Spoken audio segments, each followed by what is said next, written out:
So here's an anomaly on my channel, a mainstream film released recently. When they announced the Dora the Explorer movie, my initial reaction on seeing the poster was, Explorer is her middle name.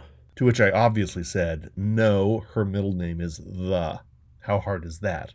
It looked like a total mindless cash-in, and I didn't think twice about it. I'm not a fan of the show, but I had to admire its good intentions like I admire Sesame Street, encouraging kids to check out other cultures and learn about the world and self-sufficiency skills. All of that's cool, but let's be honest. A middle-aged dude is not the target audience, so if it works, well, more power to them, but a crass Hollywood cash-in aging Dora up with a pretty 18-year-old star seemed pretty cringeworthy. I was wrong.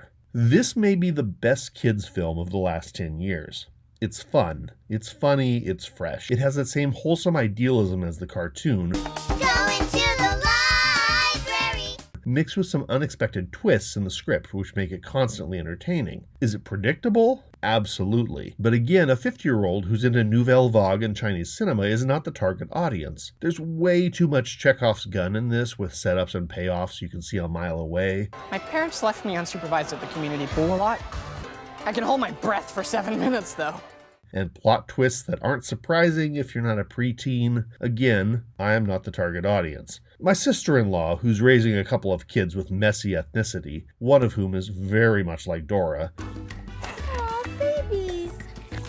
recommended this film, so I gave it a chance. Besides, Michael Pena, Danny Trejo, Eva Longoria, and a ton of other interesting people were involved, so yeah, why not? The basic premise: a precocious kid who has a tendency to break the fourth wall and educate the audience on vocabulary, geography, and other topics. Can you say severe neurotoxicity? Goes on an adventure with her cousin Diego. The adventure itself departs from the cartoon's reality-based world and turns Dora into kinda Indiana Jones as a teenage girl, or maybe Lara Croft minus the sexualization. Some sidekicks are thrown in for good measure. The movie keeps some of the cartoonishness with characters like Dora's pet monkey Boots, voiced wonderfully by Danny Trejo. You're right. You can't do it by yourself. Good news is you have friends now. And together, anything is possible.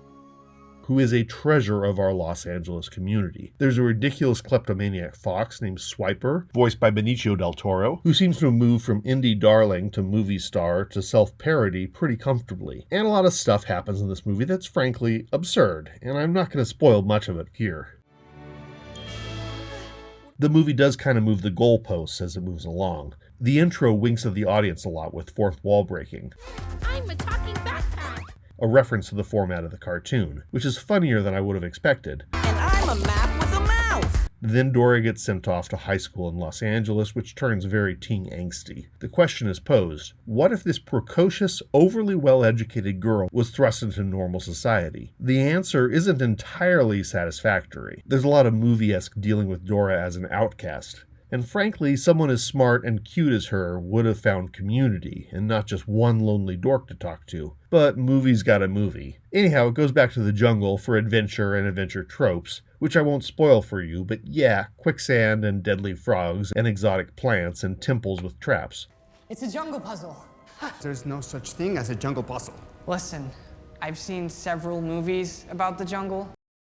Dora has stopped addressing the audience, which is probably a good move for emotional investment, and the shifts in tone actually feel pretty natural. But there are big shifts, and by and large, they're delightful. We've seen much of this before, but we are not 6 years old. There's ridiculous jungle puzzles, a water slide homage to Goonies that's utterly transparent. It's a little surprising that the indigenous people's dance craze from Can't Buy Me Love doesn't show up until the closing credits. None of this is a problem. The plot is predictable, but the dialogue is not. Lines pop up that have no business being as funny as they are. Is this to fit in with the indigenous people? I just want you to have a good first day. Oh, and if I don't talk to you, don't take it personal, okay? We're all just trying to survive. High school's a horrible nightmare. And even Michael Pena clowning with his warning to Dora that she might get invited to raves in the United States. It's pretty funny.